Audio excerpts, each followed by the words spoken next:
Glória a Deus. Vamos lá. Aleluia. A gente fica conversando e olhando, e é muito bom. Eu gosto de conversar com os irmãos, gosto de ouvir. Semana passada nós compartilhamos uma palavra um pouco mais, até num compartilhamento essa semana, num grupo de estudo. Os irmãos disseram assim, mas o senhor falou, falei, eu compartilhei. Semana passada nós falamos, né, do anticristo que habita em nós. Então eu disse assim, Deus me dá uma palavra diferente, né? Porque se eu começar só a falar dos anticristos, e um pouco o povo assusta, né? E a ideia não é assustar. Eu não sei, na verdade não é que eu não sei. Eu nunca me dediquei muito em escrever tema de mensagem. E todas as vezes que eu escrevi temas, o nome das mensagens, a direção, o tópico, fica mais fácil de desenvolver ela.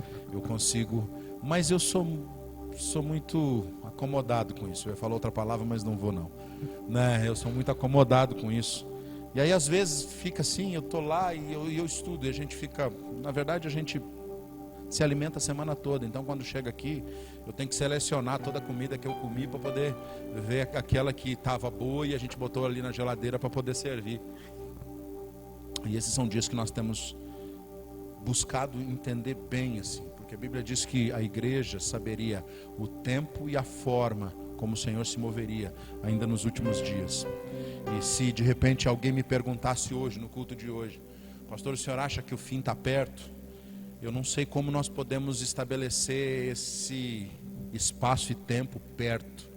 Eu acredito que deve estar perto, porque Paulo, João, lemos na semana passada, dizia que essa já era a última hora, esse é o último tempo. Então se para ele há 2000 anos atrás estava perto, como nós poderíamos medir esse tempo e espaço hoje? Eu não sei como nós faríamos. Mas assim como os discípulos, assim como aqueles que nos deixaram escritos, né, um norte para onde nós devemos ir, e diziam que está perto, eu não posso dizer que está longe. Mas se nós tivéssemos que ter uma observação um pouco mais apurada de espaço e tempo, no tempo do homem, eu diria que nós temos alguns dias. Esses dias podem ser anos. Mesmo que a Bíblia diga que um dia para o Senhor é como 1000 anos e 1000 anos é como um dia, nós estamos no final daquele dia que era 1000 anos. Então, ou 2000 anos, ou a forma com que cada um gosta de observar. Mas nós estamos. Mas ainda não é. Nós estamos perto, mas eu não acredito que ainda seja o fim. Porque existem algumas coisas que precisam acontecer. E o que nós podemos perceber, é a formação daquilo que a palavra de Deus disse. As coisas da forma com que a palavra de Deus diz. E um dos sinais, essa semana nós entramos num estudo exaustivo e gostoso sobre isso, falando sobre apostasia, porque esse é um dos grandes últimos sinais da volta de Jesus, é a apostasia. E nunca se viu ambientes congregacionais que nós chamamos de igreja tão cheios e com pessoas tão pouco compromissadas ou comprometidas com Deus. Você percebe nos dias em que nós estamos vivendo. Hoje mais, nós gastamos esses anos todos falando algo, por exemplo, eu acho que um dos textos que nós mais falávamos, a mensagem que nós mais falamos nos últimos 10, 12, 13 anos é o quê? O Evangelho só pode se sustentar na vida de uma pessoa se ela entender que para viver e se envolver com o propósito de Deus, nós precisamos ouvir o conselho de Jesus que disse: aquele que quiser ganhar a sua vida, perdê-la-á. Aquele que quiser se salvar precisa se perder, né? Então nós passamos esses anos todos, inclusive não é uma mensagem que para muitos foi agradável, porque quem quer perder sua vida? Quem quer abandonar alguma das coisas, né? A gente ouve, e essa semana eu e o pastor estava observando a oração de um grupo, e aí na hora que um líder estava orando, ele disse assim: não perca a fé, não deixe de crer. Aquilo que Deus te falou, os seus sonhos, Deus vai realizar. Na verdade, isso nunca aconteceu, não. Deus nunca teve um comprometimento com o nosso sonho. A Bíblia nunca trouxe nada que Deus dissesse assim: olha, pode sonhar que eu vou realizar. Algo mais próximo inverso que nós temos na palavra em Provérbios, quando diz assim: os planos do coração do homem são mas a resposta vem da boca do Senhor. A resposta vem de Deus. Nós podemos sonhar, pode. Olha para o seu irmão e diga: você pode sonhar. Nós podemos sonhar, mas a resposta sempre vem de Deus. Não é pecado sonhar, não é pecado arquitetar plano, não é pecado desenhar a vida que a gente quer ter, mas nós precisamos perguntar para Deus se isso faz parte do propósito dele, se isso está encaixado no plano dele. Então nós vivemos um tempo maravilhoso. Eu digo maravilhoso porque se nós tivermos expectativas naquilo tudo que Deus sempre disse e cumpriu, esses dias não serão diferentes. Aquilo que Deus disse, Ele vai cumprir. Primeiro, porque Ele não é homem para mentir, nem filho do homem para que se arrependa. E o que Ele disse que faria? Qual é a grande expectativa da igreja? O retorno dele nos ares para tirar a sua igreja e depois estabelecer o dia do Senhor, o grande e temível dia do Senhor. Agora, algumas horas atrás, eu ainda parei no grupo de estudo lá, observando um questionamento que foi feito, e eu achei bem providencial aquele questionamento, porque que normalmente assim, a gente tem uma impressão, mas não tem a convicção, e do jeito que foi colocado foi bem legal, foi até o Luciano que colocou. Às vezes nós temos uma expectativa, por exemplo, de aqueles que vão para o inferno, tem a expectativa de que quem que vai esperar aqueles que estão indo para o inferno, assim, pensa comigo assim, rapidão, para ver que é um pensamento coletivo. A pessoa que foi condenada, que não quis Jesus, quando ela for para o inferno, quem é que vai estar esperando ela na porta? Me ajuda aí, irmão, fala aí, você não vai aparecer, mas você pode falar. Quem que vai estar na porta do inferno esperando? Quem mais quer falar aí? Quem que vai estar lá? Quem não vai estar lá? Aí eu não vou estar lá esperando você, em nome de Jesus. Isso aí eu quero afirmar, né? Pela minha fé, eu não vou estar esperando você no inferno. Ou quem quer que seja, você não vai.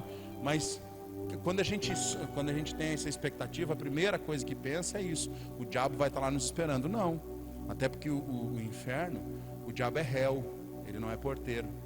Porque a Bíblia diz que o inferno, né, que é o Gena, foi feito para Satanás e para os seus demônios. Então ele não vai estar lá como porteiro ou administrador do inferno, ele vai estar lá como prisioneiro. E todos aqueles que não crerem em Jesus e não se converterem e não receberem Ele como seu Senhor, estarão condenados tanto quanto Satanás e seus demônios. Satanás não vai estar lá com a faca. A gente até quantas vezes falou: Satanás está lá com um espadão esperando para degolar você. Não, ele está lá mais enrolado, vai estar mais enrolado com qualquer um que chegar lá, porque ele vai estar num tempo e num lugar eterno de tormento. Uma vez nós já citamos isso aqui, de qual seria a maior tristeza, o maior sofrimento, o maior martírio, o maior flagelo que o inferno pode gerar na vida de uma pessoa. Uma desesperança de que Deus nunca mais vai ser visto, contemplado e adorado naquele lugar. A pior treva que o inferno vai produzir é a ausência de Deus. E a lembrança dos nossos pecados, ou dos pecados daqueles que estiverem lá, que não se arrependeram e desistiram de Deus. Esse será o maior tormento, de não ter a expectativa que um dia vai poder sair daquele ambiente e encontrar as pessoas que amavam, as pessoas que conviveram, que buscaram a Jesus, e até mesmo o principal, a pessoa de Jesus. Então, hoje nós vivemos num tempo de frieza espiritual, de desistência. É o tempo, irmãos, é o tempo.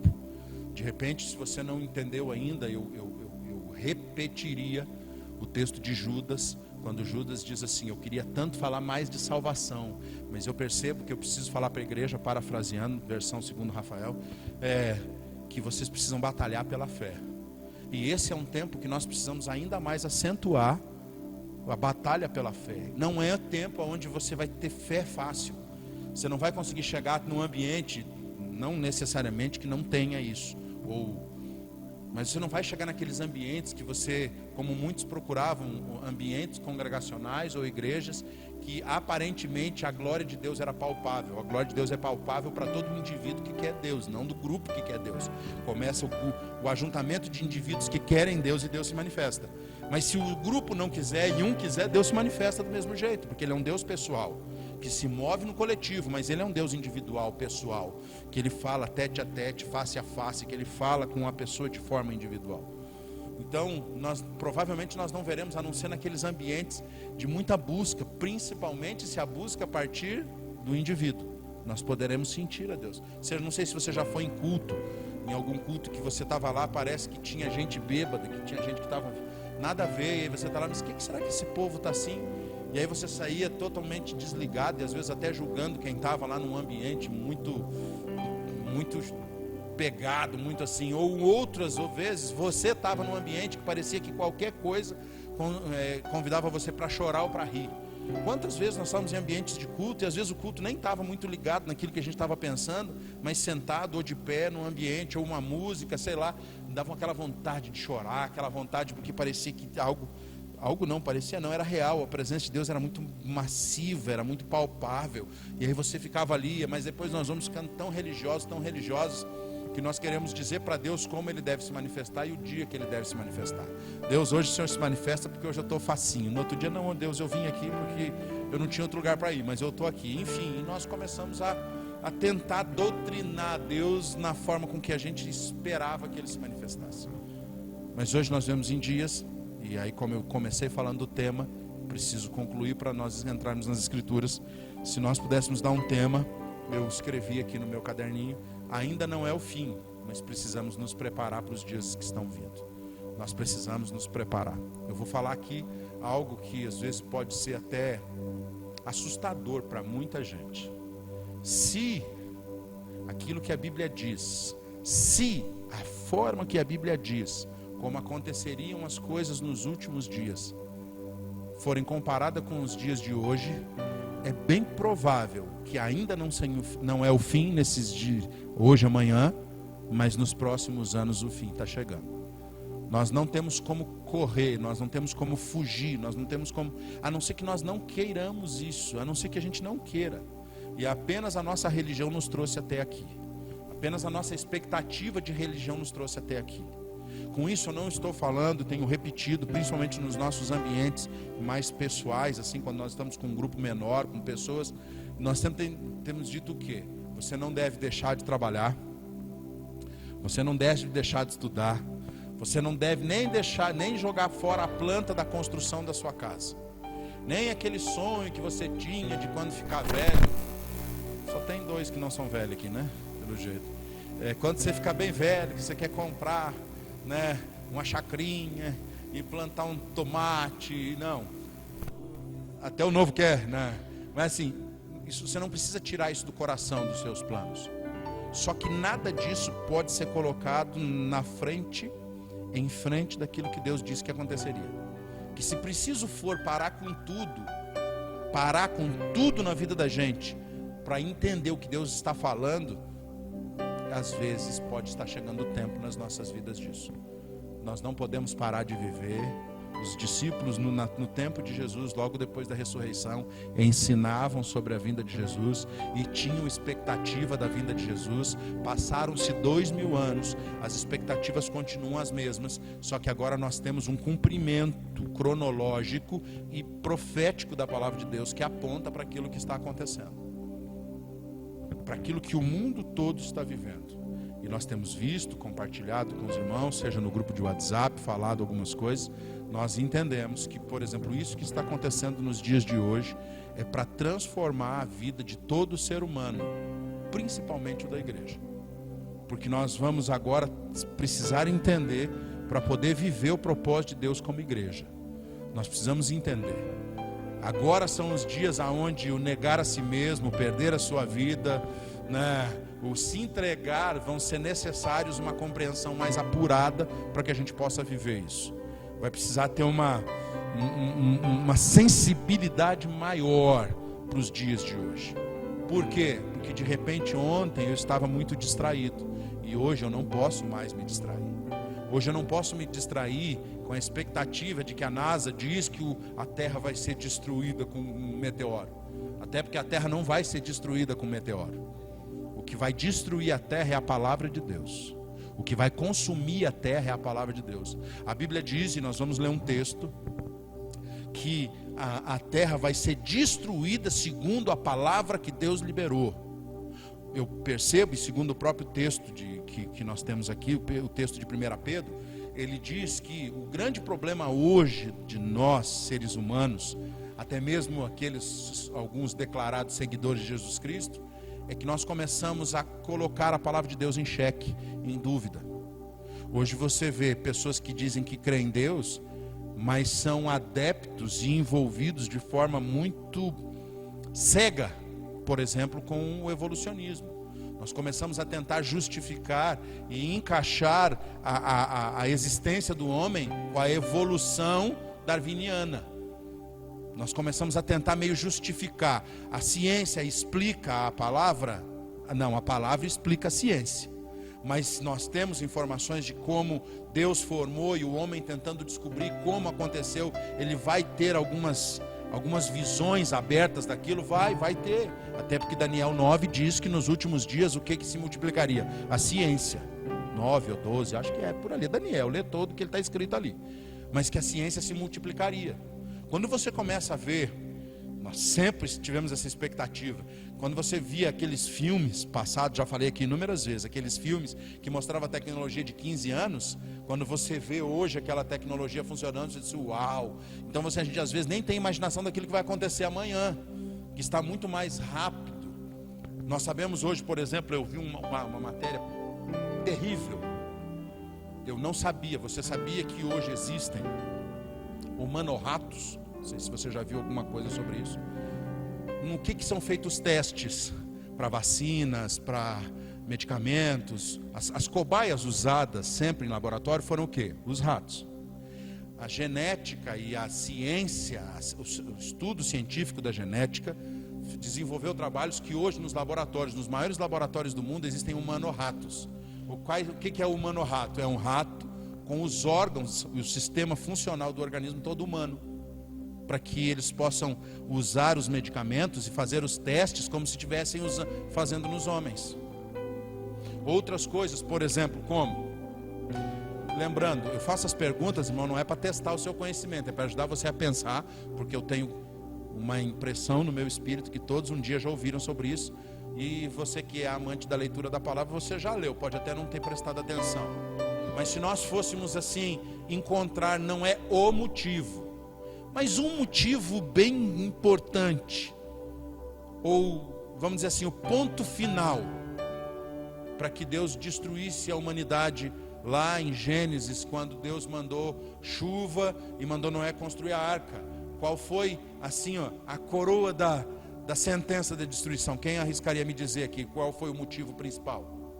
Principal não, perdão, o motivo foram vários: pecado, abandono, descuido, blasfêmia, em tudo isso. Mas se nós tivéssemos que entender colocar um motivo hoje, ou um dos motivos, qual que viria na sua mente? Me ajuda aí, pensa aí e me fala.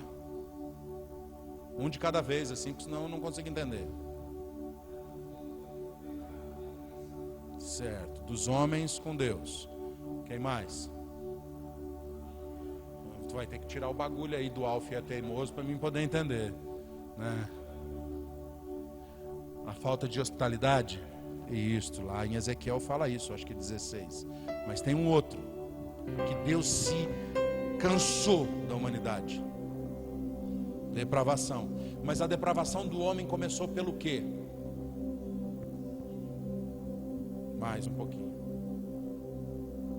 Qual foi o ápice da depravação do homem?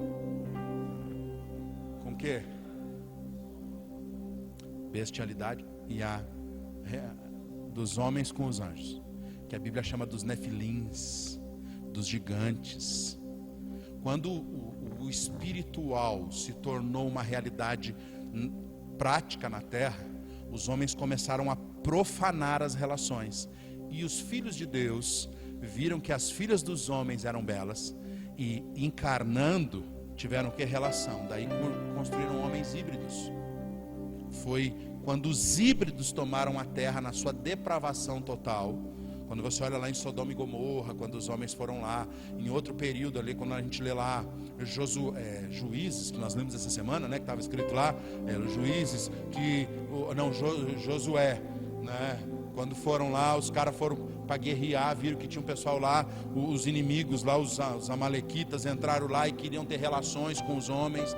Ou seja, a depravação veio também pela uma condição da mistura daquilo que estava acontecendo. Quando você lê Levíticos diz, inclusive, que nós não podemos misturar tipos de planta. Nós não podemos misturar. Hoje, por exemplo, nós temos aqui a nectarina. Né? Eu não sei se alguém já comeu a nectarina aqui. Você já comeu a nectarina? O que é a nectarina? Ela é base do quê? Vamos lá, nosso agrônomo. Que ela é misturada do quê? Ameixa e pêssego. Da nectarina. Quando você pega tangerina, é mistura de duas frutas. Você vai vendo, a gente tem ela no mercado e às vezes a gente não sabe. E também você não vai morrer, e não é uma blasfêmia se você comer aquilo ali. Mas a mistura, o híbrido, porque Deus trouxe tudo de forma pura e objetiva com propósito.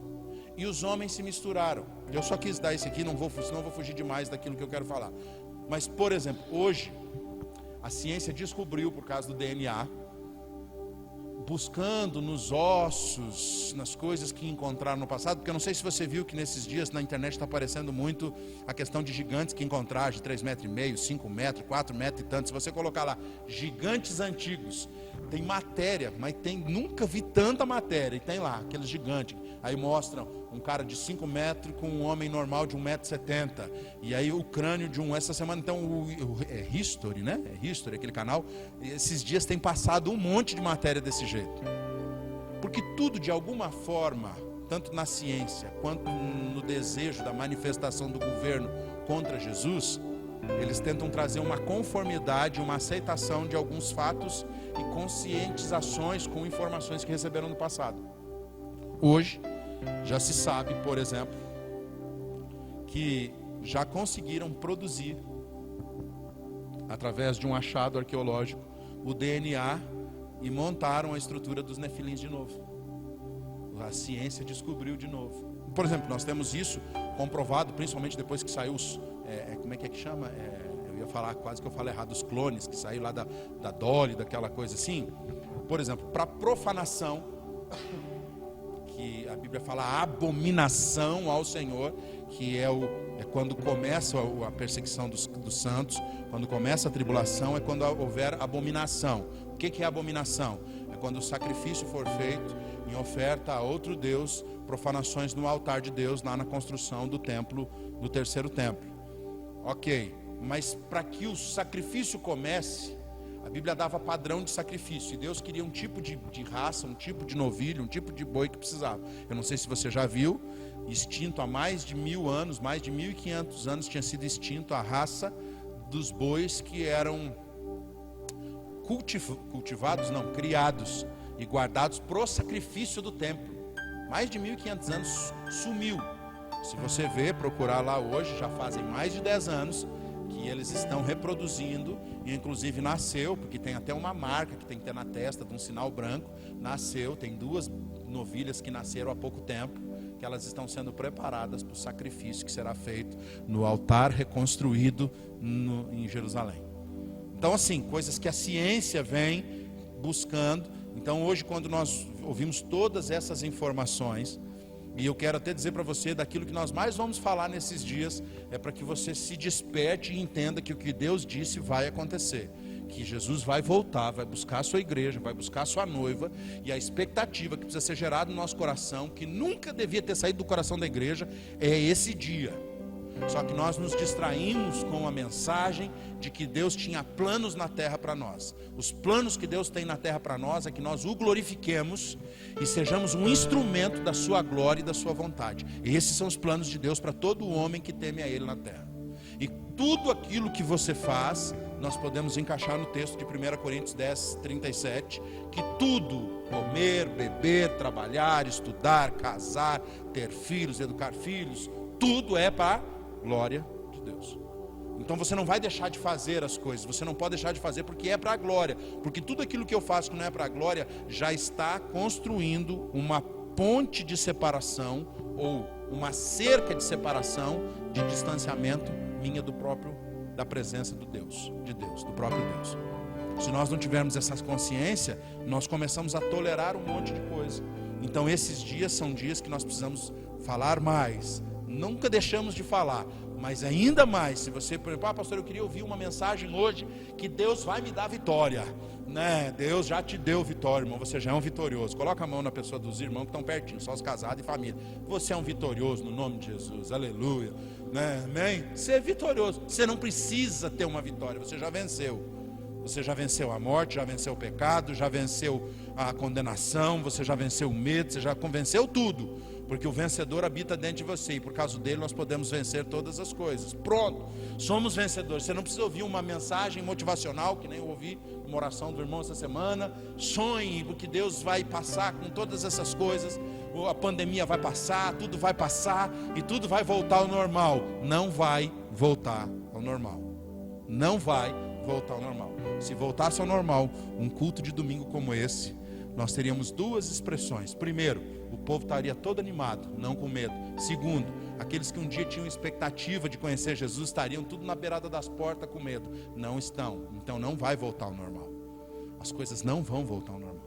Ela vai ficar pior. E o que nós temos que fazer? Debaixo da palavra e da bênção de Deus, encher os nossos celeiros, encher as nossas condições, porque no futuro isso vai servir de cuidado com aqueles que não puderam se cuidar. Não é nem que aqueles que não quiseram, porque aqueles que não quiseram antes não vão querer amanhã. Aquele que não buscou Deus ontem, deixa eu falar uma coisa para você, aqueles que desistiram de Deus ontem não vão buscar Deus hoje. Por quê? Porque Deus não atendeu às suas expectativas. E se Deus não atende a expectativa do homem, o homem não quer Deus. Quando nós apresentamos as nossas expectativas, se dizendo, Deus, eu preciso que o Senhor mude meu marido, Ele não vai mudar. Que mude a minha esposa, Ele não vai mudar. Que Ele mude, não. Deus só pode atender quando você diz assim, Deus, me muda, me ajuda, põe a Tua palavra dentro de mim e gera vida. Deus vai ouvir. Só que nós gastamos dias demais, anos demais, numa expectativa que Deus tocasse alguém, enquanto nós mesmos não éramos o alvo do toque de Deus. Né? Deus, toca o irmão lá, pega o Tatal, porque o Tatal com aquela barba, eu não aguento mais o Tatal com aquela barba. Convence ele, Espírito Santo. Eu vejo uns irmãos perguntando se ele vai tirar a barba, né? Convence o Tatal a tirar a barba. Quem diz que você tem que pedir para Deus? Mas Deus, faz o seguinte, eu tenho um incômodo com a barba do Tatal. Eu tenho um incômodo com a falta de barba do Luan, né? Eu queria que Deus tirasse do Tatal e botasse no Luan. Não, Deus, me faz amar o irmão com barba e sem barba. Estou usando um exemplo muito bobo, para não usar exemplos mais radicais. Mas eu preciso aprender a me encontrar em Deus e não fazer com que os outros se encontrem com Deus para que eu possa viver com Ele. Você já viu? Eu só vou viver com essa... E a gente é fingido, né? Quando a gente está com um problema com uma pessoa, a gente diz assim, Deus, eu preciso aprender a amar essa bênção. A gente é fingido, porque a gente não acha que a pessoa é uma bênção. A gente queria falar um monte de palavrão, mas como palavrão é pecado e é feio até para o presidente, então não dá para a gente ficar apontando essas coisas assim, né? Então a gente fala, é uma bênção. Nós não temos sinceridade diante de Deus. Nós precisamos ter sinceridade diante de Deus. Nós precisamos ser sinceros, Deus, assim, quem precisa mudar sou eu. Quando uma pessoa agressiva chega perto de você, Jesus, me ajuda eu voltar para cá. Quando uma pessoa chega perto de você e ela é meio assim, você está lá numa circunstância acalorada, uma discussão acalorada, e aí no momento lá, eu não estou falando nem de ações do diabo, nem de perseguição religiosa, não estou falando disso por enquanto.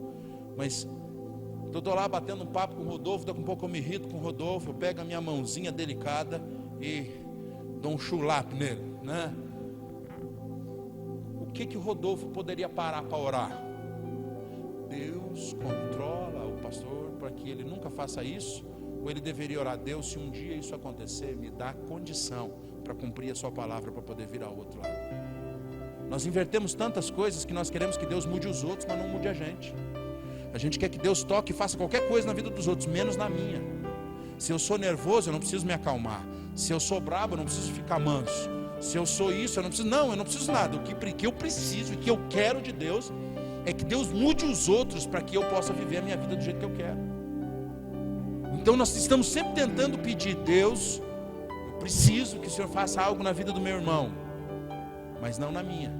Porque a nossa oração deveria ser assim: Deus me muda para amar o irmão do jeito que ele é, e supre as necessidades dessa pessoa naquilo que é extremamente necessário para que ela te conheça e a partir daí ela entenda a necessidade de se moldar segundo a tua palavra.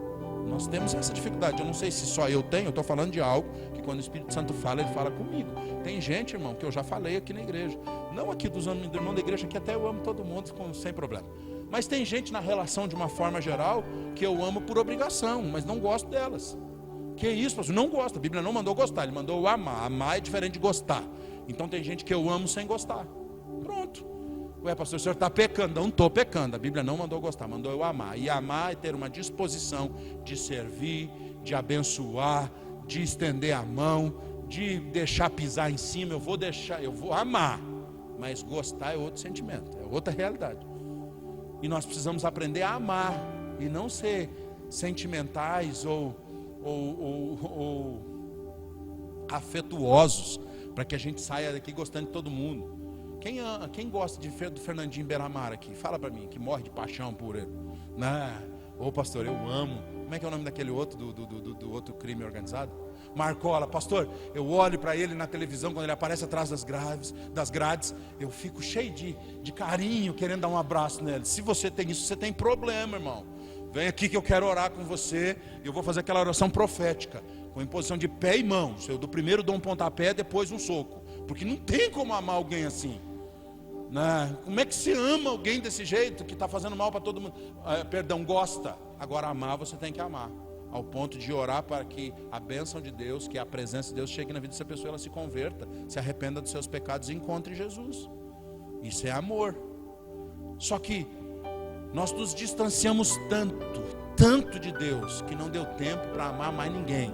Nós só amamos quem nós gostamos, porque nós só queremos nos relacionar com quem nós gostamos. Nós só queremos estar perto de quem nós gostamos. Nós não queremos ser Jesus ressurreto ou Cristo na vida de alguém. Nós queremos que os outros sejam cooperadores da minha alegria por ter conhecido Jesus. Eu quero que os outros cooperem no meu êxtase de vitória, porque eu conheci Jesus e agora todas as coisas precisam ser boas para mim. Não. Sabe por que Jesus veio? E sabe para que ele começou a depositar palavras no nosso coração? Para que a gente pudesse enfrentar dias como esses. Dias como esses e piores do que esses. A fé não é um instrumento de Deus para você avançar, mas para poder viver as grandes dificuldades que a vida proporciona. A fé não é para você dizer assim, eu tenho fé para ir naquele lugar. Não, eu tenho fé para que se Deus mandar eu possa obedecer o que Ele falou e não ir por minha própria conta. A fé é um dom de Deus, já falamos aqui, mas a fé é um dom de Deus que faz você viver uma vida que corresponde à expectativa do céu sobre a sua vida, a determinação de Deus sobre a sua vida. A fé é o combustível de Deus para que você viva a vontade de Deus e não para que Deus cumpra os seus sonhos. A fé precisa ser organizada nas nossas vidas, porque senão nós vamos estar sempre frustrados, e é o que as pessoas vivem frustradas hoje. Elas estão numa expectativa, tentando buscar, e eu fico observando, como a gente conhece muita gente, irmão, e eu não adianta, tem horas que eu sou que eu gosto de fuçar para ver como é que está vivendo alguns. E eu vejo, por exemplo, até hoje alguns irmãos que estão lá, com todo respeito e amor que eu devo sem gostar dele. Tem uns irmãos aí que são coach, ainda que caíram 90% da sua visualização nas redes sociais, mas você vê ainda gente lá falando lá, você vai vencer, tenha fé, Deus vai levar você em lugares maravilhosos. Sabe quais são os lugares maravilhosos que provavelmente Deus pode levar algum de nós nos próximos anos? Naquele ambiente de maior perseguição da terra, que onde essas pessoas vão precisar conhecer alguém que ama Jesus mais do que a sua própria vida. O norte, no mapa feito no princípio de todas as coisas, o norte fala lá do Irã, do Iraque, fala lá da região norte da Europa, fala daquelas regiões onde as pessoas estão desistindo cada vez mais. E de repente você vai ser convidado para morar lá num ambiente onde a fé já não é mais real, não é mais algo prático da vida das pessoas. De repente Deus vai te levar para ser alguém que nos últimos dias você vai ter que colocar uma bandeira lá e dizer assim, ó, ainda há esperança, Jesus é a minha bandeira, eu vivo por Ele, se alguém ainda quiser viver, eis-me aqui para te ajudar a caminhar nesse caminho ainda que de morte na terra, mas de vida eterna, porque o Senhor nos prometeu vida eterna. Queria que você abrisse comigo aqui 1 João, capítulo 2.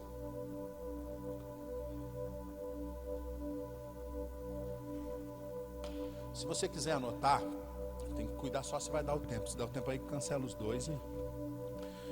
Eu queria que você anotasse alguns textos para você meditar durante essa semana, se você puder, marcar na sua Bíblia. Não sei como é que você vai fazer no celular, mas seriam bom umas leituras repetidas desses textos. 1 João 2, deixa eu abrir aqui a minha Bíblia.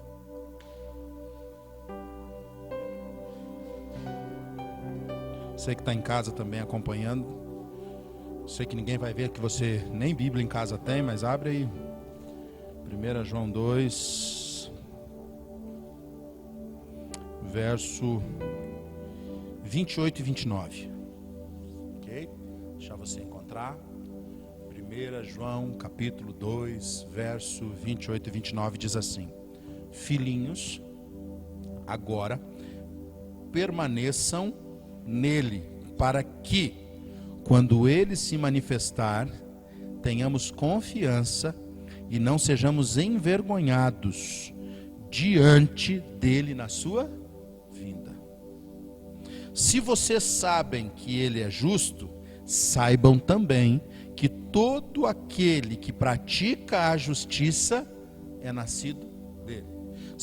Para você entender o contexto daquilo que nós estamos falando, e você lê desde o início, você vai falar que aqui está falando aquilo que nós falamos semana passada, dos anticristos que saíram do meio da igreja, do anticristo que virá naquele dia, que é o dia preparado. Aqui ele está falando de uma realidade de não amar o mundo, porque senão você se torna inimigo de Deus. E ele vem e termina esse capítulo dizendo: olha, vocês precisam permanecer nele.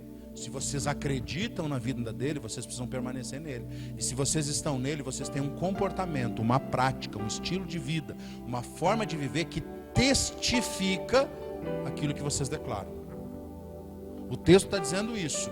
Vocês esperam ele, vocês acreditam na vinda dele, vocês acreditam que todo mal que se manifesta não pode tomar você. Então, se você acredita que tomar não é tocar só externamente, mas é tomar por dentro, se você acredita que não vai tomar o seu coração mais, então viva na expectativa com uma prática. João, ele está trazendo uma consciência que no tempo em que nós precisamos viver, vou ler até o texto aqui antes, ó, verso 18, só para você relembrar o texto que nós lemos na semana passada. E olha que faz alguns dias que ele escreveu essa carta aqui, mas olha lá. Verso 18 do capítulo 2 de 1 João. Filhinhos, esta é a última hora, e assim como vocês ouviram que o anticristo está vindo, já agora muitos anticristos têm surgido. Por isso sabemos que esta é a última hora. O que mais nós temos visto nos dias de hoje? Pessoas se opondo. Só que deixa eu falar uma coisa para você. Nós não conseguiremos ter uma compreensão se todas as vezes que nós fizermos um parâmetro de como a palavra está sendo estabelecida, olhando externamente. Nós precisamos olhar internamente. Semana passada nós falamos do quê? Do anticristo que habita em nós. Aí você pode ler lá depois 2 Timóteo capítulo 3, que lá foi o que a gente compartilhou. Mas quando você observa aqui, ele está falando de um ambiente onde pessoas que de repente conviveram com você muito tempo, pessoas que eram cheias de fé, né? Pessoas que eram cheias de movimento, de repente elas estão fora, sem expectativa nenhuma de voltar. E por quê? Porque Jesus não atendeu as expectativas da sua alma, não cumpriu não supriu as necessidades e as vontades de serem abastecidos sem cura. Você já viu como tem pessoas ainda dentro da igreja, coisa que não deveria acontecer nunca, mas tem pessoas que ainda conseguem não conviver num ambiente de igreja, porque ainda tem uma expectativa de que o irmão, falamos isso aqui agora no início, não é aquilo que eu esperava que ele deveria ser. A pessoa não faz aquilo que eu esperava que ela deveria fazer. Nós ainda somos muito falsos. Quem que me falou que falou foi o Rodrigo que me falou essa semana, na semana passada que eu falei. Hoje até dizer para os irmãos tirar a máscara, deixar de ser falso na igreja é complicado, porque todo mundo tem que vir de máscara, ué. Vamos tirar a máscara. Nós fizemos um estudo, uma vez o pastor José escreveu um livro que chama, como é que é o nome do primeiro livro do pastor José? Ação da Cruz. E ele gasta um capítulo inteiro falando sobre como os cristãos vivem um ambiente de fé com falsidade, cheio de máscaras. Eu tenho a máscara que esconde a minha deficiência, eu tenho a máscara que esconde a minha anomalia, eu tenho a máscara que esconde as minhas feridas, eu tenho um monte de coisa. Até hoje, quando, irmãos, eu tenho um pouquinho de dificuldade, eu estou compartilhando, alguns irmãos da igreja estão lendo um livro que fala sobre a ajuda de curar a alma e a ferida da alma das pessoas. Ele não é um livro nem místico, mas ele fala de uma coisa muito inteligente, e por isso que eu compartilhei com alguns, para poder ajudar outras pessoas. Mas é difícil você ver pessoas que caminham há 30 anos no ambiente da palavra de Deus e ainda conseguem manter feridas dentro do seu coração. Como que uma pessoa que cultua, celebra, honra, ama, serve, consegue conservar dentro de si feridas de uma vida passada, de uma vida sem Jesus, ou até mesmo feridas produzidas na caminhada? Ué, pastor, eu não posso ser ferido? Pode, você pode. Só que você pode muito mais do que ser ferido, é receber a cura que Jesus conquistou na cruz. Você pode escolher: eu posso viver uma vida chorando, me flagelando por causa de algo que aconteceu, ou eu posso escolher a viver uma vida que a cruz produzirá em mim, que é a morte para aquilo que eu vivi e a ressurreição para aquilo que Deus tem para mim. Eu posso ter essa escolha. Ah, pastor, é porque o nível de afronta, de machucado, foi muito grande na minha vida. O senhor não conhece a minha história. Eu não estou dizendo que você não sofreu. E quando eu digo você, tanto você que está sentado quanto que estão, eu não estou desconsiderando ou desprezando seu sofrimento. Não entenda isso. Todo mundo sabe que caminhão passou sobre a sua vida. Às vezes foi trem, com um monte de vagão carregado, que desmanchou você. Só que para isso que Jesus veio, para perdoar os nossos pecados e curar as nossas feridas. Pelas suas pisaduras nós fomos sarados. O que está faltando às vezes na nossa vida? Caminhar os caminhos dele, porque as suas pisaduras, eu não sei se algum crente imagina que de repente vai vir Jesus pisando em cima dele. Não, é pelos passos que ele deu. Se você caminhar nas suas pisaduras, no caminho que ele na trilha que ele estabeleceu, você vai vivendo dia após dia uma vida de cura, uma vida de restauração, uma vida de perdão, uma vida de libertação, porque você, pelas suas pisaduras, por onde ele andou, do jeito que ele andou, ele liberou algo que só ele tem poder para liberar: cura plena sobre o nosso corpo, sobre a nossa alma e a ressurreição do nosso espírito. Só que aí a gente só aceitou as propostas da religião, desses ambientes de: estou gostando do ambiente do culto, gosto da música, se a palavra é motivadora eu gosto, se os irmãos são bonitos é melhor ainda, mas se os irmãos são feios, como é que faz? Né? A gente gosta meio de desenhar uma coisa meio fantasiosa, meio Alice no País das Maravilhas, para viver o Evangelho. Não, o Evangelho é um ambiente de rusticidade, de um ambiente assim que você não pode tentar ser muito moderno, muito sensível para algumas coisas. Você tem que entender aquilo que o Senhor quer produzir. É um homem sem aparência, um homem de dores, que chamou um povo para ser livre das suas dores, mas que não pode tentar fugir das dores que serão produzidas na sua vida. Porque às vezes alguma dor que é produzida na sua vida pode gerar a vida de alguém que já está morto. Porque quando você aceita a ofensa de alguém sem revidar, você entende primeiro que a vingança é do Senhor, mas também você está entendendo que a sua aparente falta de reação, de alguma maneira, vai constranger e produzir vida em quem está tentando te ferir. E nós precisamos entender que Deus tem cura para todos nós. Só que se nós não olharmos que viver em justiça e viver na prática da justiça, nós nunca vamos entender que nascer dele é viver uma vida segundo a sua própria natureza. Mas vamos lá. 1 Pedro, capítulo 4. Volta um pouquinho.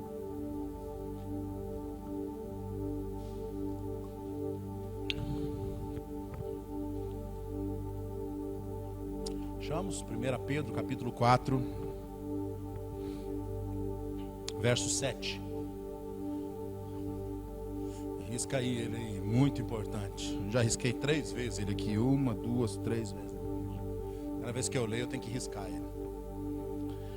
O fim de todas as coisas está o quê? Próximo, perto.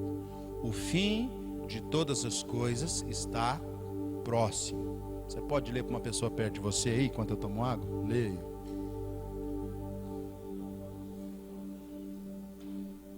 Aleluia.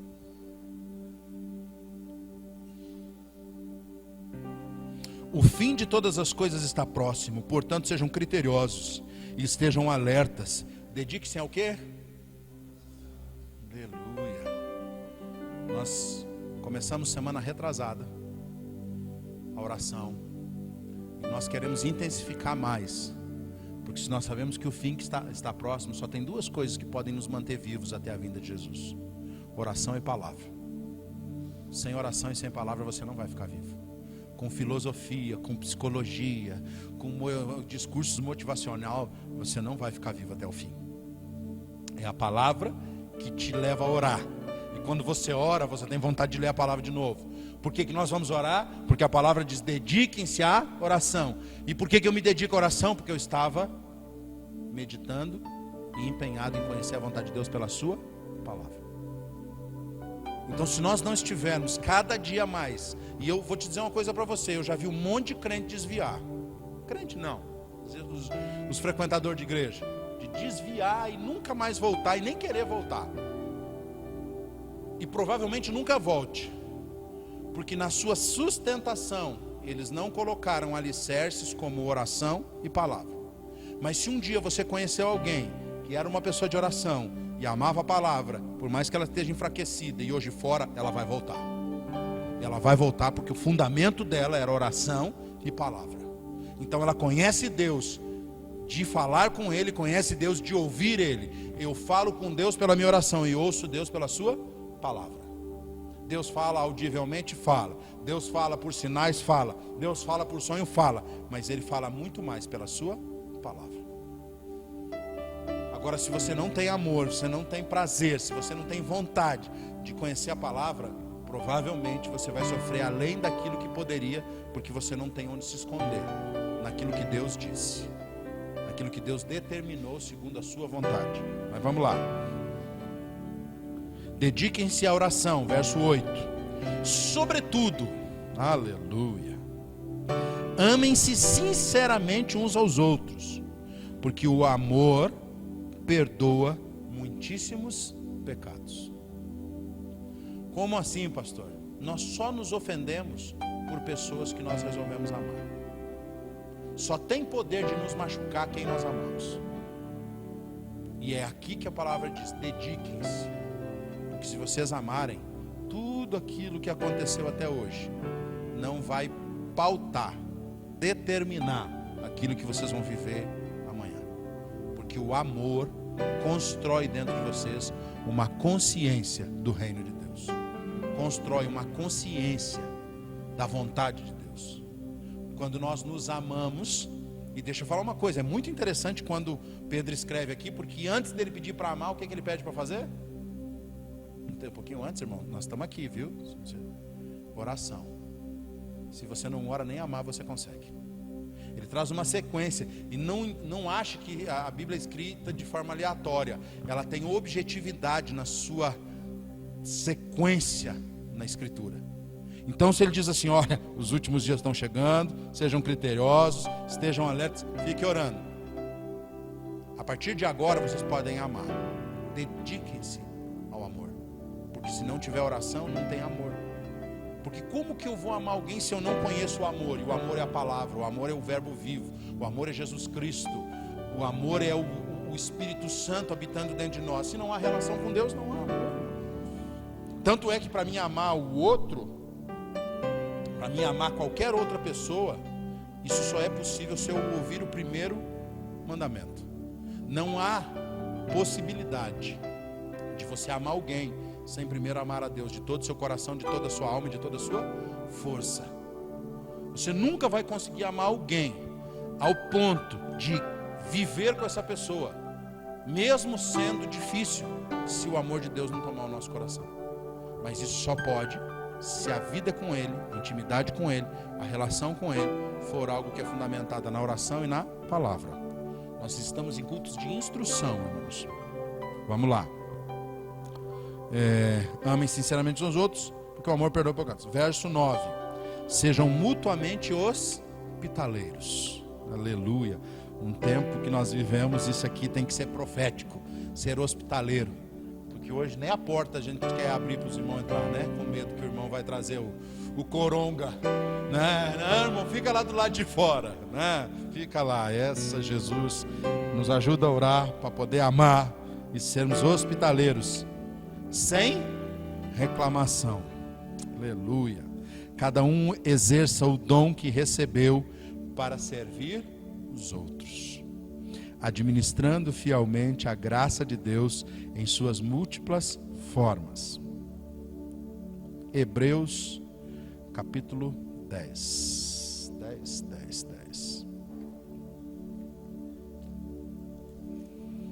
Você que está em casa, Hebreus capítulo 10.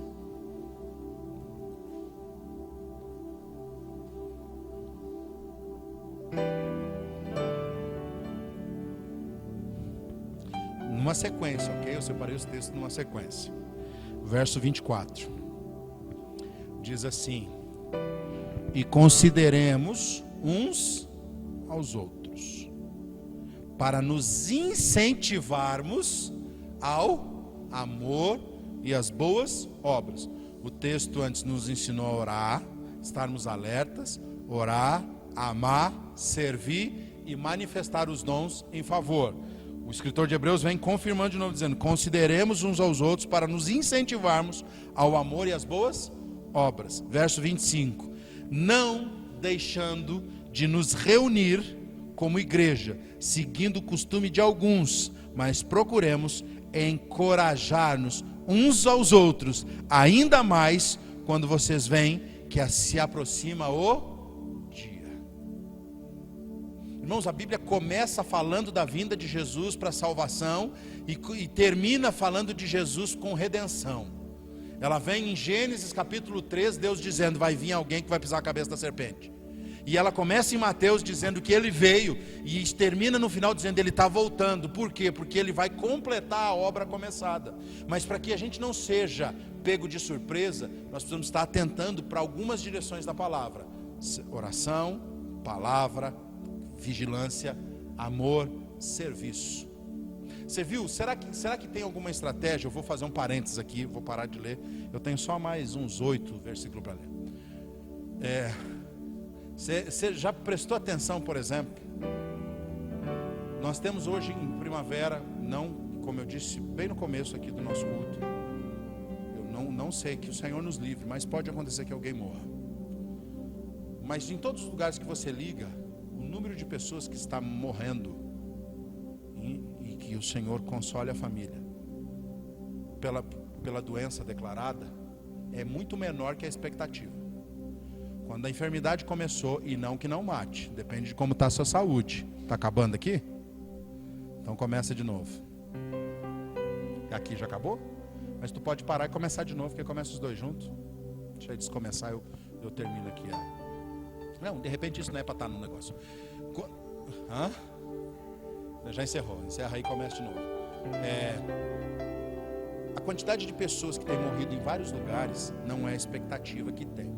Quando o anúncio do caos começou, a expectativa que morreria no Brasil era mais de 1 milhão de pessoas. Nós estamos apavorados com 50, eu não sei quantos morreu agora, mas com 50, 60, 70 mil que morreu. Mas a expectativa era de morrer quantos? Mais de 1 milhão de pessoas. Morreriam no Brasil, não morreu no mundo ainda. Não morreu no mundo. Só que o objetivo dele, eu não vou entrar nos detalhes daquilo que a gente está estudando, de como ele está sendo administrado, segundo a nova ordem mundial, mas o objetivo dele é gerar aquilo que mais tem gerado nos dias de hoje. O que? Medo. Medo.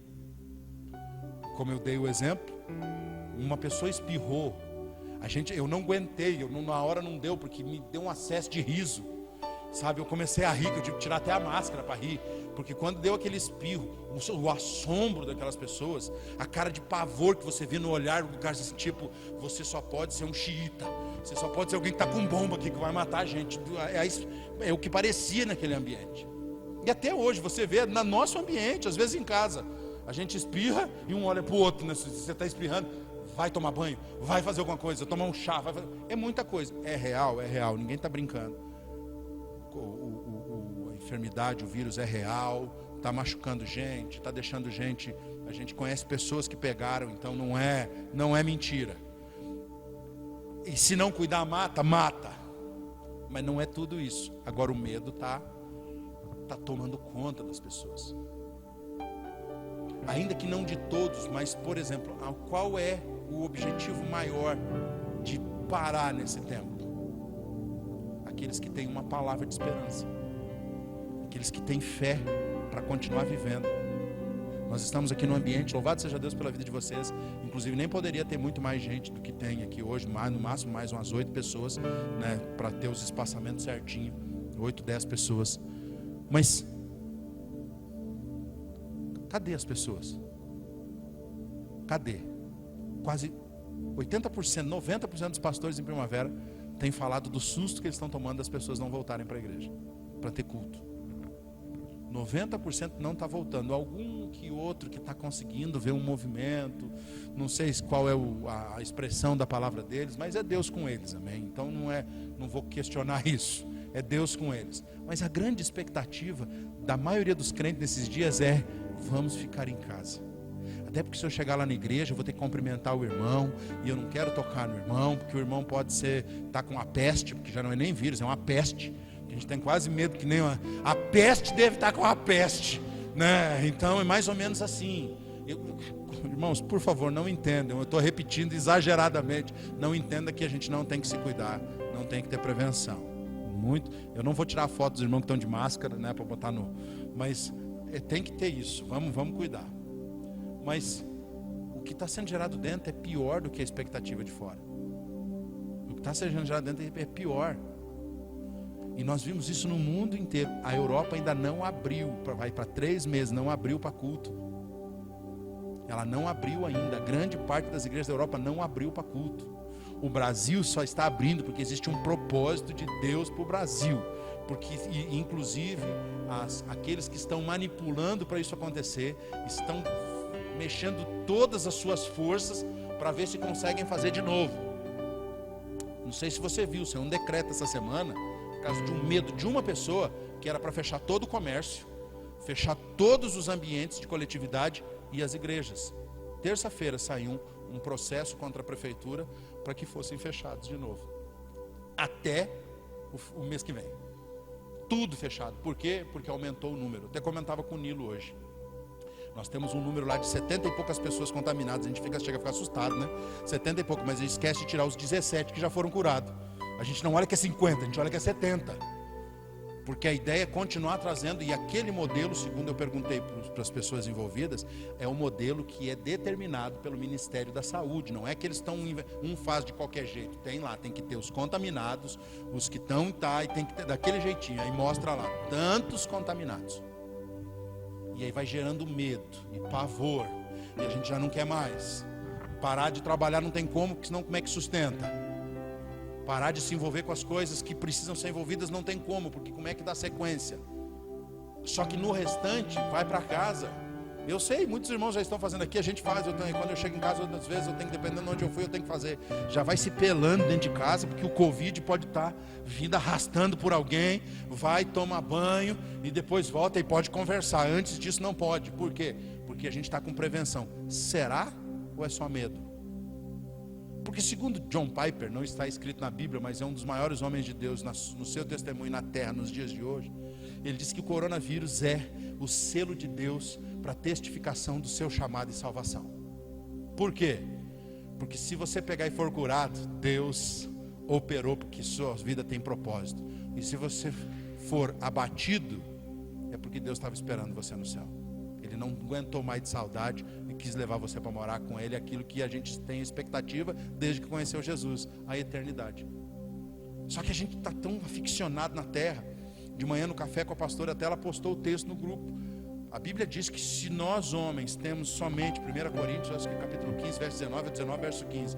Se nós homens esperamos somente nessa vida, tem uma tradução de Bíblia que diz assim, que se esperamos somente nessa terra, nós somos os mais miseráveis dos homens. Tudo, aponta para Jesus. Esses dias apontam para Jesus.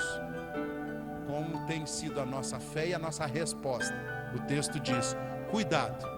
Olha a profecia, meu Deus do céu. Verso 25: não deixem de vos reunir como igreja, segundo o costume de alguns.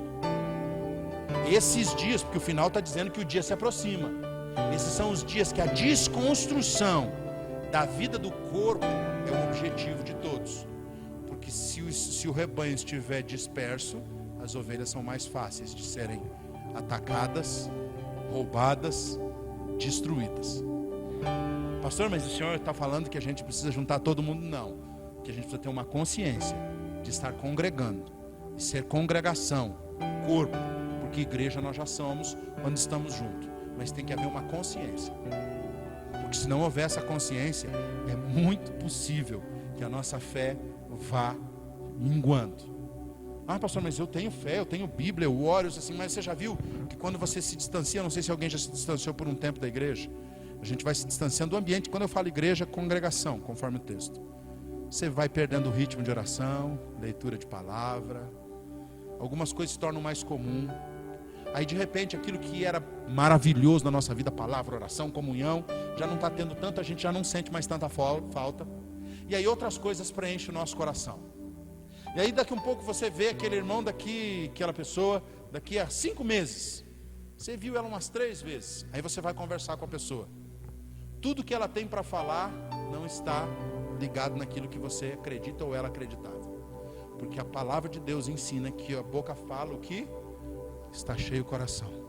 Se você não vive no ambiente que é de preenchimento da presença de Deus, como que seu coração vai se encher para falar a sua boca? Dificilmente. A gente não tem, a gente vê que as pessoas, por exemplo, nós temos uma realidade hoje perigosíssima, um decreto que crianças menores não podem participar. Criança é a que mais vai responder positivamente caso se contaminar. Mas aí nós temos um decreto que as crianças não podem. O que nós pais modernos fazemos com as nossas crianças para elas se distrair? Televisão, internet, qualquer coisa, menos enchê-las de Deus. Menos enchê-las de Deus. Porque se nós tivéssemos a consciência, nós vamos obedecer, temos que obedecer, estamos sendo zelosos. Mas nós deveríamos estar o quê? Gastando o tempo que nós temos. Então, no nosso ambiente, construir as nossas crianças, construir os nossos filhos, encher os nossos filhos com conhecimento da verdade. Ah, não, pastor, mas é muito corrido, a gente trabalha, vai lá, dá o celular para a criança, e a gente vê pelos nossos pequenininhos, o ambiente da igreja, os irmãos da igreja, você pode ver, se o pai estiver conversando com a mãe, ou se estiver conversando com uma visita, o que a gente faz para se livrar da criança que quer atenção? Pega o celular aqui, meu filho, vai lá no celular, vai assistir Galinha Pintadinha, não sei se ainda tem, vai assistir aquela boneca sem boca, vai assistir, um monte de coisa. Aí, mas eu controlo, eu ponho lá faixa etária 12 anos. Você que tem TV por assinatura em casa, você já viu que tipo de cena está passando nos filmes de 12 anos? Você já parou para assistir? Pega qualquer filme aleatório. Não estou dizendo para assistir filme bom. Essa semana eu dei uma de videoteca e dei indicação de 3 filmes para não assistir, que foi os filmes que eu assisti. Achei muito bom. Mas pega os filmes de 12 anos e 10 anos e assiste ele. Você viu que aquele filme, agora eu sei o nome. Quem já viu os filmes dos vegetais aqui? A indicação dele é 12 anos. Não assista. Sei que você ficou curioso. Mas é o Satanás. É o capeta. Acho que nem o capeta quis fazer aquilo, que é muito adiante daqui. Se você assistir os filmes, os pais, cuidem. Porque é Sodoma e Gomorra com tomate, pão, ervilha, banana, ketchup. Sodoma e Gomorra, um filme de 12 anos. Desenho animado, como é que chama esses desenhos de filme hoje? Tem um nome, né? Que é mais moderno, esses desenhos de arte gráfica. Um dia disseram que era ruim, eu disse, eu vou assistir para ver como é que é esse filme. Que o Senhor tenha misericórdia de quem fez aquele filme e ele se arrependa. Porque é para destruir qualquer família. Destruir qualquer família. Então nós precisamos estar atentos. Deixa eu dar sequência porque eu quero ler os textos hoje. Mateus 24, verso 44. Até porque nós estamos ganhando tempo, parece que os cultos estão acelerando demais, ué. Não é nem 9 horas ainda. Mateus 24.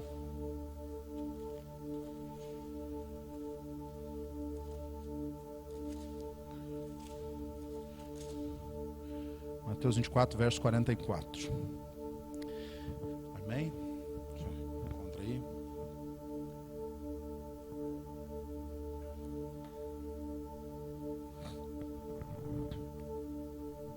Achamos? Diz assim, Mateus 24, verso 44.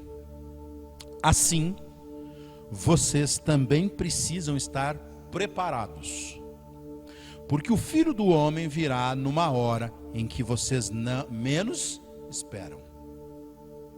Verso 45. Quem é, pois, o servo fiel e sensato, a quem o seu Senhor encarrega dos de sua casa para dar-lhe o alimento no tempo devido? Feliz o servo que o seu Senhor encontrar fazendo assim quando ele voltar. Fazendo o quê? Alimentar, cuidar, orar, meditar na palavra, congregar, hospedar, servir com alegria, boas obras. Aquilo que testifica, primeiro texto que nós lemos de 1 João, capítulo 2, verso 24. Boas obras e justiça. Vamos lá. 2 Pedro, capítulo 3. Aleluia. Hoje eu quero ler a Bíblia, irmão. Na verdade eu não queria nem falar, eu queria só ler a Bíblia hoje. Mas vamos lá.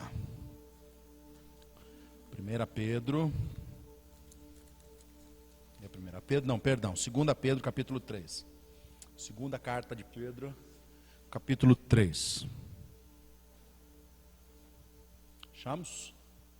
Marca aí. Não, tranquilo, irmão, tranquilo. Semana passada eu fiz sem música. Semana passada a gente não estava romântico. Por isso que eu falei do anticristo. Não tinha música semana passada. 2 Pedro, capítulo 3, a partir do verso 1. Diz assim. 6, 7, 9, tá. Amados, esta agora é a segunda carta que eu lhes escrevo. Em ambas quero despertar com estas lembranças a sua mente sincera, para que vocês se recordem das palavras proferidas no passado pelos santos profetas e do mandamento do nosso Senhor e Salvador, que os apóstolos de vocês lhes ensinaram. Antes de tudo, saibam que, preste atenção, antes de tudo, saibam que nos últimos dias surgirão escarnecedores zombando e seguindo suas próprias paixões. Eles dirão: o que houve com a promessa da sua vinda? Desde que os antepassados morreram, tudo continua como desde o princípio da criação. Mas eles deliberadamente se esqueceram de que há muito tempo, pela palavra de Deus, existem céus e terra. Está formada da água e pela água. Parênteses. Eu comecei falando da ciência por causa desse texto. Nós começamos a nos dobrar a conceitos heréticos e mentirosos, a novos conceitos, tentando concordar com o homem, e esquecemos daquilo que Deus fez, daquilo que Deus estabeleceu. Hoje nós tentamos achar resposta para tudo. Resposta de onde o homem saiu, de resposta de como a terra foi formada, da onde vem, para onde vai. Nós temos, por exemplo, quando eu falei de Sodoma e Gomorra, nós temos hoje uma expectativa da manifestação, por exemplo, da desconstrução do temor do homem a Deus de uma tal forma que até de repente pode aparecer os nefilins. Segundo alguns estudiosos, dizem que os nefilins hoje eles têm, porque eles são reconstruídos geneticamente, eles já não têm a aparência como se tinha no passado.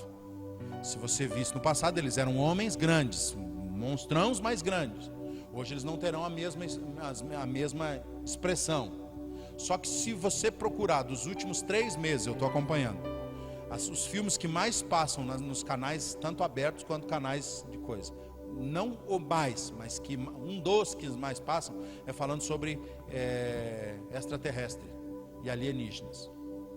Os que mais falam, filmes que mais são expressados nesse tempo é alienígena, zumbi, coisas desse tipo. Para quê? Para preparar o coração do homem para aquilo que vai manifestar nesses dias. E uma das coisas que vai manifestar nesses dias são coisas como essas, para tentar justificar, eles colocam a notícia que pode ser OVNIs que virão sobre a terra. Irmão, se você me perguntar assim, pastor, você acredita em uma vida além da terra? Eu não diria que eu não acredito, mas eu não tenho como dizer que acredito, porque a palavra não diz. Porque se fosse importante para nós sabermos, estava constando na palavra de Deus. Porque tudo que é importante para a vida de alguém que teme a Deus está na sua palavra. Então, então o senhor acredita em ET? Um monte vem na igreja. Um monte vem na igreja disfarçado. Mas se fôssemos olhar no que deveria ser, a Bíblia não nos dá nenhuma alusão sobre isso. Então nós não precisamos gastar tempo com isso. Pastor, mas eu vi, o Centro de Ufologia do Brasil diz que viu uma nave espacial, e agora tem uma que está mostrando que ficou tempão no ar, e até esquecem do projeto Bluebeam, que mostra lá os hologramas que estão mostrando em vários lugares, mas a pessoa olha lá, é mesmo, aí já vem um que diz que foi abduzido. Quando eu gostava de ver essas coisas, sempre aparecia um animalzinho lá, dizendo assim, não, eu estava na parada de ônibus, e aí os ET me levaram, fiquei 3 dias, apareci em outra cidade. Não falou que maconha fumou, que cachaça tomou, nunca falou esse tipo de coisa, mas que apareceu 3 dias em outra cidade e falou, e foi os ET que abduziram. Não tem, irmãos, se tem, não vou falar nada, não posso afirmar, e nem dizer que não, mas a Bíblia não nos trouxe essa informação como algo que nós deveríamos gastar tempo. Mas aqui, vamos lá, que eu não quero fugir. Nós precisamos crer em tudo que a Bíblia diz.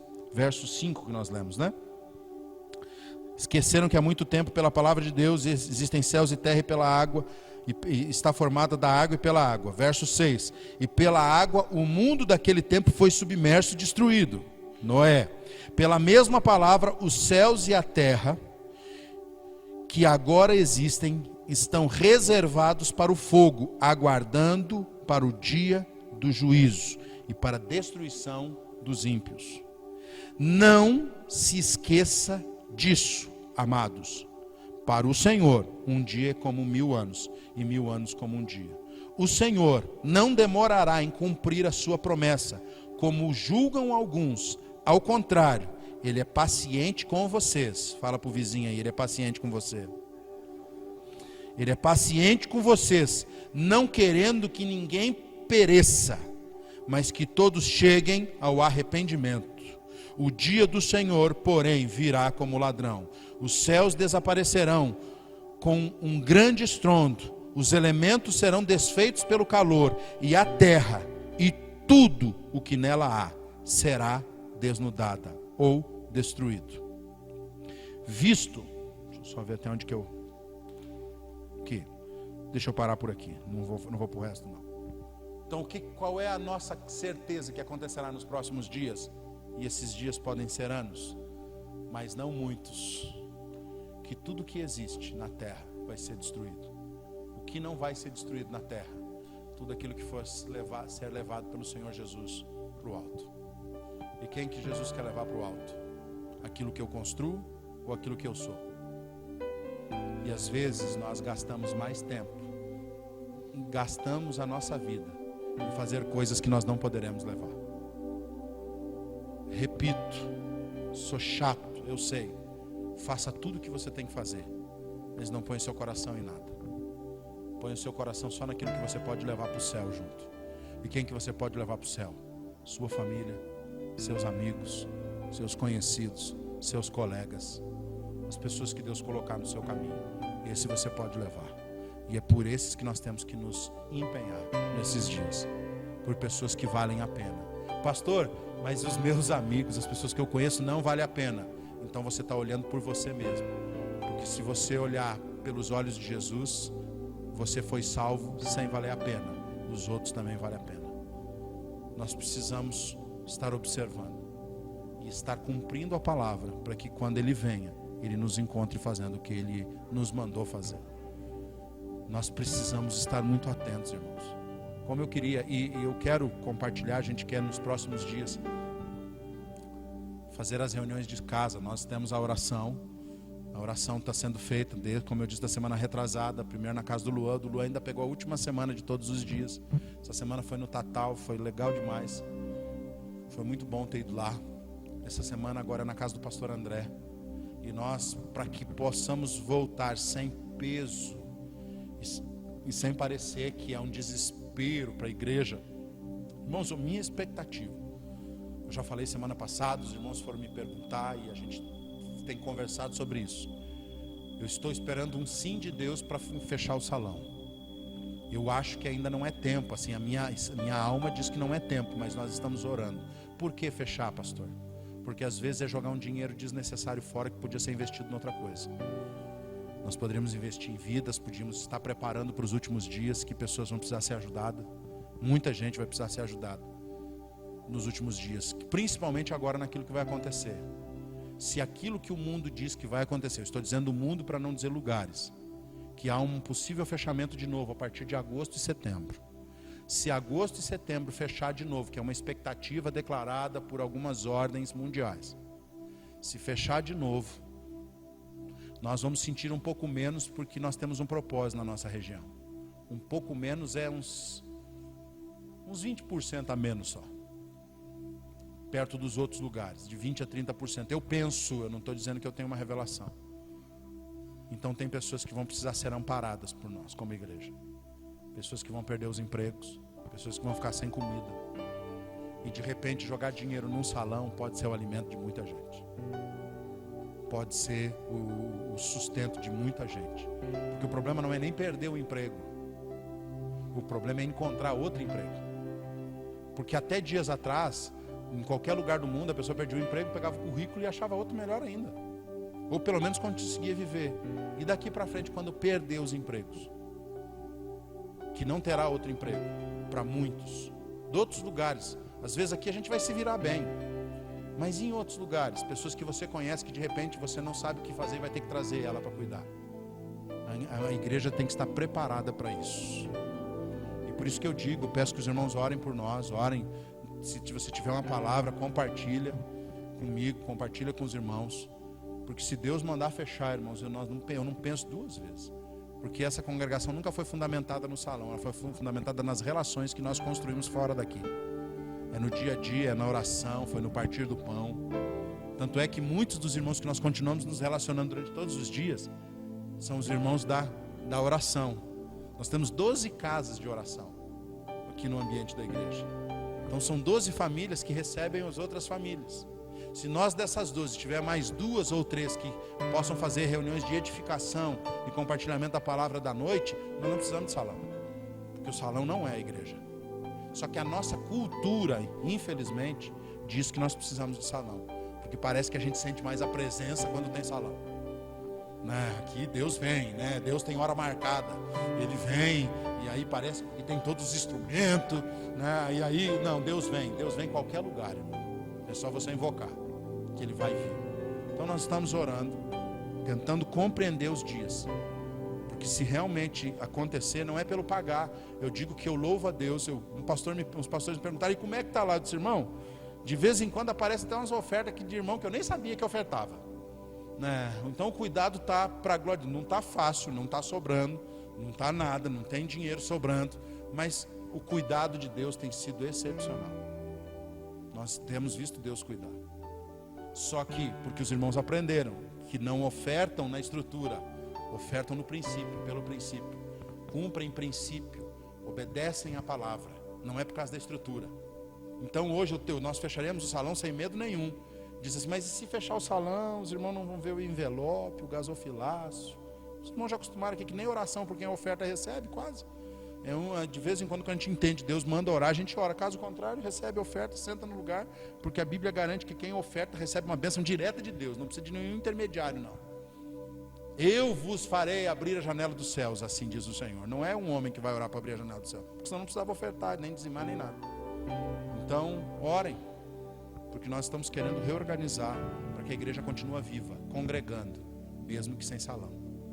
Que ela continua tendo uma expectativa de se encher da oração, da palavra, congregando, cumprindo toda a determinação de boas obras e obras de justiça, para quando Ele vier, Ele nos encontre. Só que eu sei que o salão, nesses dias, podem ser o refúgio para quem acha que a igreja é a estrutura. Elas podem ser atraídas. E chegando aqui, a gente pode colocar a palavra dentro do coração delas e conduzi-las a um ambiente de comunhão verdadeira. Oração, palavra e vida congregacional. Então, que estejamos orando por isso.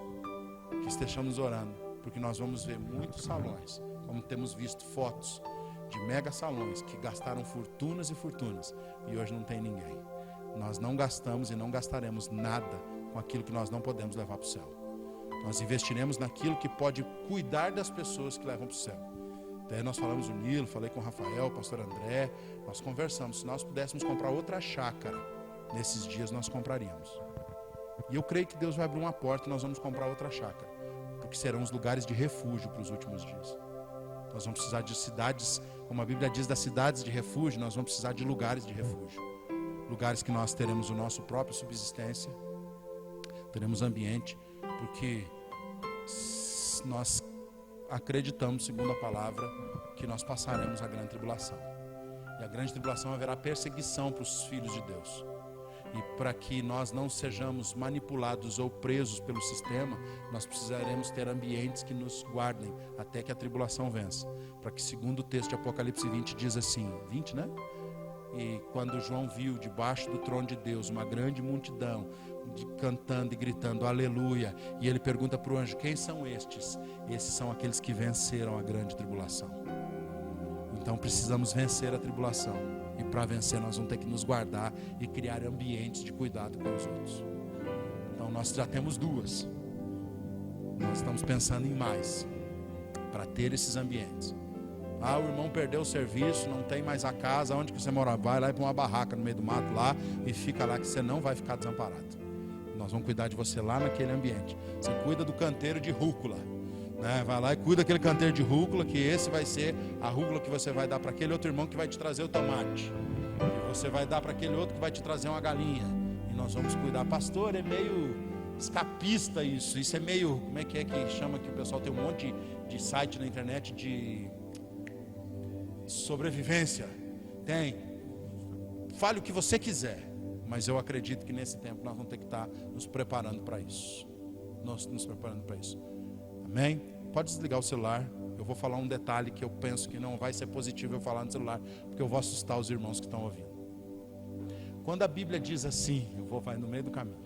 Quando a Bíblia diz assim, só para você pensar comigo, não se assuste, ore e leia a palavra. Ok? Amém, graça, aleluia. Deus abençoe. A Bíblia diz assim, as vertentes de escatologia, fechou? As vertentes de escatologia falam assim, por exemplo, os pré-milenistas e os milenistas falam que o quê? Que a igreja vai ser retirada, e depois da igreja retirada, né, virá o milênio. E a partir, não vamos entrar no detalhe, isso aí nós vamos discutir nas casas e nas orações, tá? Mas assim, vai vir o milênio. E o milênio é a vinda do reino de Deus, e o reino de Deus vai durar durante 1000 anos, e o Senhor reinará com a igreja durante 1000 anos, né? Isso eu vou falar porque tem que, obrigado. E durante 1000 anos a igreja vai reinar com o Senhor, depois Satanás vai ser solto, e virá enganar muitos. Quem já ouviu isso tem essa expectativa. Quando a gente começa a ler um pouco mais a palavra, você descobre que algumas dessas informações não permanecem firmadas como uma verdade absoluta. E na expectativa, por exemplo, dos amilenistas, que eu sou tendencioso, ore por mim, que aí se não tiver vai ficar mais fácil. Mas se não for, vai ficar mais difícil, e eu tenho preparado meu coração para ficar mais difícil. Porque se eu me preparar na facilidade, se o trem apertar, eu não tenho força para aguentar. Agora, se nós nos preparar para a parte mais difícil, se não acontecer antes, conforme alguns irmãos dizem, a gente vai no lucro. A gente ganhou um bônus e saiu com força para vencer, e venceu sem força. Mas o que a palavra diz de soltar Satanás, o pastor Gilmar falou aqui no seminário de escatologia em janeiro, é que no momento da grande tribulação, Satanás, que está preso, ele não está preso nos seus feitos, ele está preso na sua personalidade, na sua pessoa.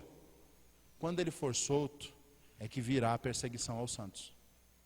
Então, nos últimos 3 anos e meio, que é a grande perseguição, que é a grande tribulação, ele vai ser solto e fará guerra com os santos. E segundo Apocalipse 13, se eu não estou enganado, a Bíblia diz que ele fará guerra com os santos e os vencerá. Você pode ler lá. Ele vai vencer nos últimos dias. Que vitória é essa que ele vai ter?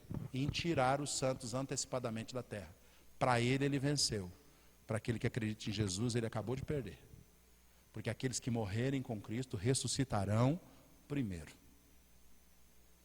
Então, na expectativa da consciência escatológica, de que todas as coisas serão concluídas num dia só que esses 3 anos e meio, deixa eu abrir um detalhe aqui, não são cronológicos e nem no tempo aqui. Ele não necessariamente pode ser 3 anos, ele pode ser 3 dias só. Ele pode ser 3 horas. Mas o teto bíblico é 3 anos e meio. Ele não passa disso.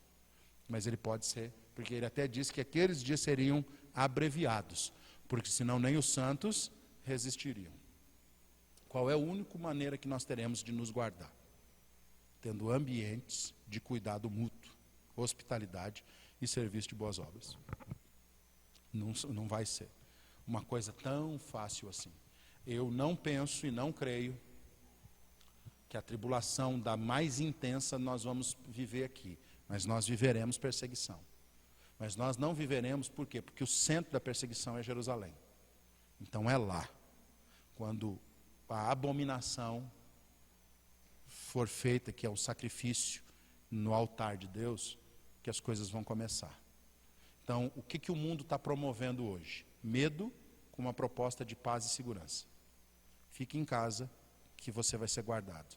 E aí as coisas vão ficando em casa, as pessoas vão tomando medo, a televisão vai enchendo elas de porcaria na cabeça, a internet vai enchendo. Ah, pastor, mas tem coisa boa na internet? Tem. Mas 90% dos crentes não gasta tempo assistindo coisa boa, assiste porcaria.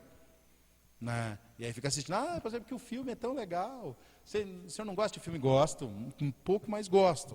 O senhor não indicou que é para assistir o Milagre da Cela 7? Quem já assistiu o Milagre da Cela 7? Se você não chora faz tempo, assiste o Milagre da Cela 7, que você começa a chorar e limpa os olhos todinho até o final do filme. Apaixonante o filme. Né? Enfim, você pega e observa aquilo ali. Nós temos que estar atentos nesses dias, irmãos. Pastor, o senhor está botando medo da igreja? Eu não tenho medo, e nem botando medo da igreja. Estou dizendo para a gente estar atento e começar a desenhar coisas que a gente possa ser os refúgios e os pontos de segurança daquilo que vai acontecer. E que os planos da nova ordem mundial, que a Bíblia chama de planos do anticristo, desenham para uma dominação para no máximo 3 anos. Eles desenham uma dominação para no máximo 3 anos. Se em 3 anos eles dominarem, começa o período da tribulação. Porque aí eles vão botar em ordem todo mundo. O mundo do caos, que perdeu toda a ordem, vai ser reestabelecido segundo a ordem desse novo governo. Para que a partir daí comece-se a caminhar para o estabelecimento de um novo Deus, que é Satanás. A religião que mais cresce no mundo hoje, mais que os muçulmanos, são os satanistas. A religião que mais cresce no mundo são os satanistas. Então, se você caçar coisa na internet, você vai ver coisa demais, tem que dar uma selecionada. Mas se você vê o que está acontecendo, você vai dizer, será? Eu diria, o que eu tenho que fazer? Porque as coisas estão ajustando. Ah não, pastor, vai passar, daqui um pouco tudo muda e vai voltar ao normal e a gente vai voltar tudo o que era antes. Não vai voltar, irmãos, nunca mais. A forma de trabalhar não vai voltar mais, a forma de viver não vai voltar mais, a forma de planejar não vai voltar mais e a de igreja nunca mais. Graças a Deus que não vai voltar como que era antes. Porque aí a gente vai poder dar uma seleção lá de Malaquias, os que servem, os que são justos, vai dar aquela separada. Porque é triste você ouvir uma realidade, como eu ouvi esses dias, de um pastor preocupado porque ele tem que terminar a construção de um templo. Nós temos um templo em Primavera que vão gastar 5 milhões de reais para construir. E os pastores estão preocupados como que vão concluir a obra de 5 milhões de reais.